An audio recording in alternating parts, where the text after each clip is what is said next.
ating lahat! Ako si Derek C. Hamulange mula sa ikalimang baitang, Section Einstein, estudyante mula sa Disiplina Village Elementary School, Bignay, Valenzuela City.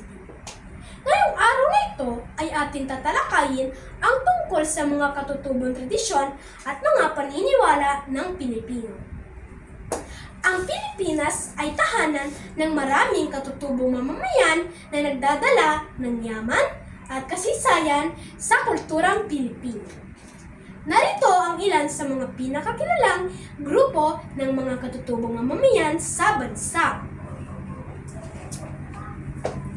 Una ay ang Igorot. Isa sa mga pinakakilalang katutubong grupo sa Pilipinas ay ang mga Igorot mula sa Cordillera Region. Sila ay masasalamin sa kanilang tradisyonal na pananamit, katutubong sayaw at pag-aalaga sa mga sagradong kagumatan. Ang Banawi Rice Terraces sa Ifugao ay isang tanyag na halimbawa ng kanilang kasanayan sa agrikultura. Pangalawa ay ang Eita.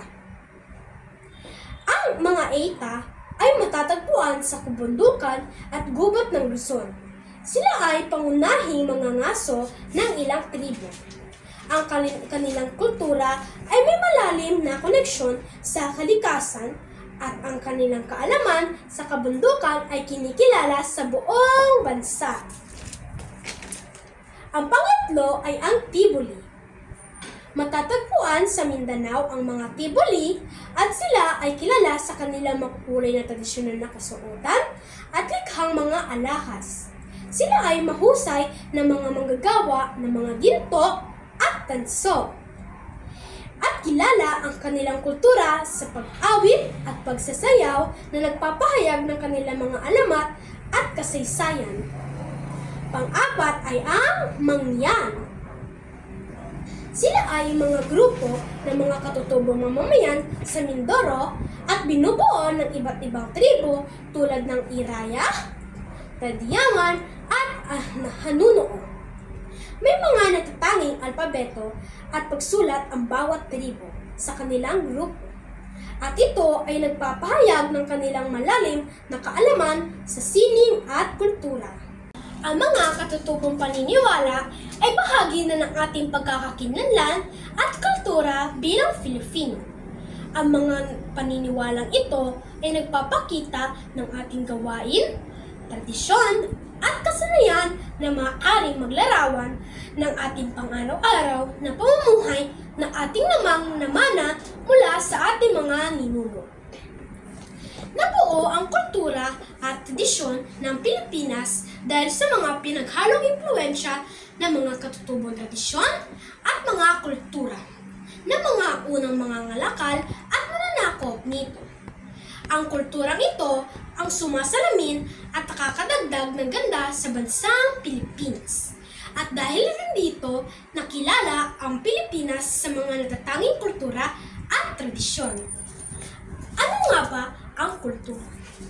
Ang kultura o kalinangan ay mga nakagawiang paraan sa buhay ng mga tao, kaisipan, kaugalian, paniniwala, tradisyon, sining, wika, at pamumuhay ng isang pangkat ng mga tao na nagpapasalin-salin sa iba't ibang henerasyon.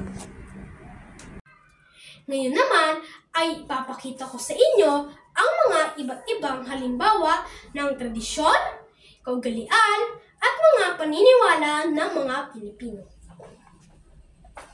Una ay ang pista. Ang pista ay isa sa mga malalaking pagdiriwang na ginugunita bawat taon sa iba't ibang dako ng Pilipinas.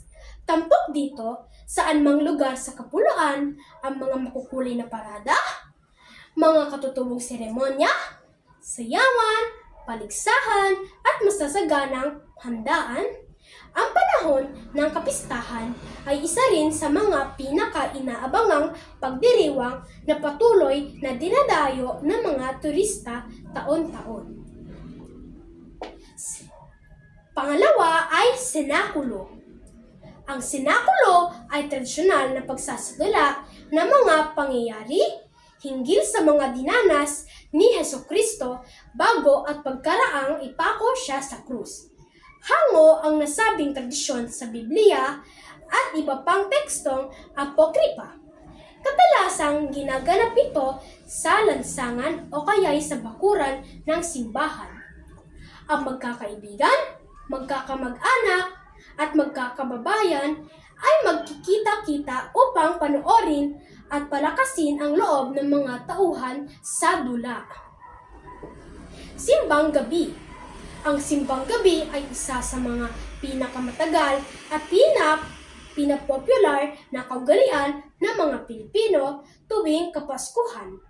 Ito ay kilala din sa tawag na Misa de Gallo na ang ibig sabihin ay Mass of the Rooster o Misa ng Tandang. Ang tradisyon na ito ay mahalaga sa bawat Pilipino sapagkat ito ay simbolo ng pagdating ni Hesukristo. Ang simbang gabi ay serye ng 9 na araw na nomena para kay Birheng Maria na nag-uumpisa tuwing Disyembre 16 at nagtatapos sa Disyembre 24.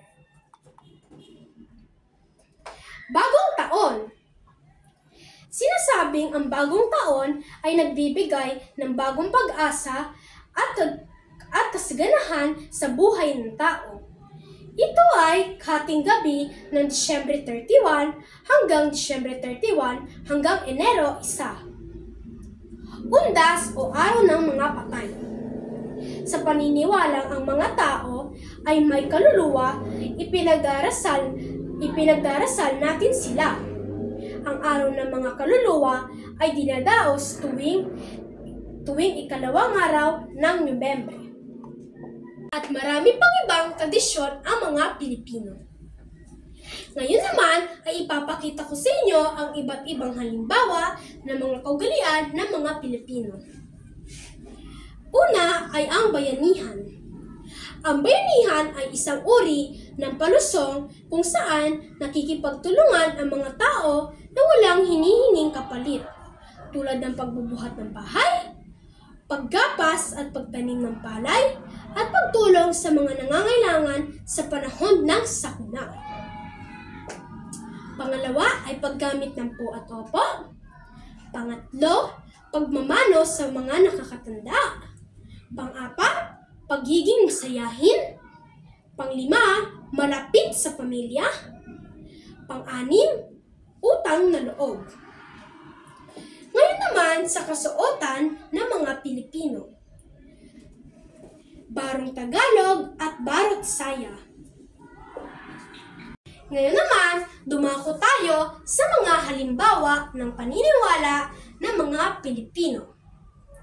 Una ay bawal gumpit ng kuko sa gabi. Mahigpit na talaga itong ipinagbabawal ng mga matatanda dahil kapag ginupit ng isang tao ang kanyang mga kuko sa gabi ay mamamatay daw ang kanyang ina at may mamalasin sa kanyang pamilya. Pangalawa ay bawal ang paglalakbay bago ang graduation. Mahigpit na pinagbabawal ng mga matatanda ito lalo na noong unang panahon. Dahil kapag may darating na espesyal na selebrasyon, kagaya ng graduation o pagtatapos, ay maaari daw itong maaksidente. Pangatlo ay nagwawalis ng sahig paggabi. Ipinagbabawal ito upang maiwasan ang paglabas ng mga biyaya sa magagandang kapalaran. Ito'y ayon sa paniniwala ng mga ninuno na ang pagwawalis sa gabi ay pumupukaw ng kahirapan at nagpapahiwatig ng pagpukaw sa mga masasamang espiritu. Pang-apat ay nakakita ng itim na pusa na hudyat ng kamalasan o pagkamatay. Ito ay paniniwala ng karamihan sa mga Cebuano na ang itim na pusa ay nagdadala ng kamalasan sa isang tao. Kapag ang isang tao raw ay nakakita ng itim na pusa, ay nagpapahiwatig na may mangyayaring masama na sa kanila o di kaya sa kanilang mga mahal sa buhay. Mga dapat nating gawin para mapahalagahan ang ating kultura. Una ay patuloy na paggamit, pagpapayaman, at paglinang ng sariling wika. Pangalawa, pagtangkilik ng mga likhang akda na nagpapakita ng ating pagka-Pilipino.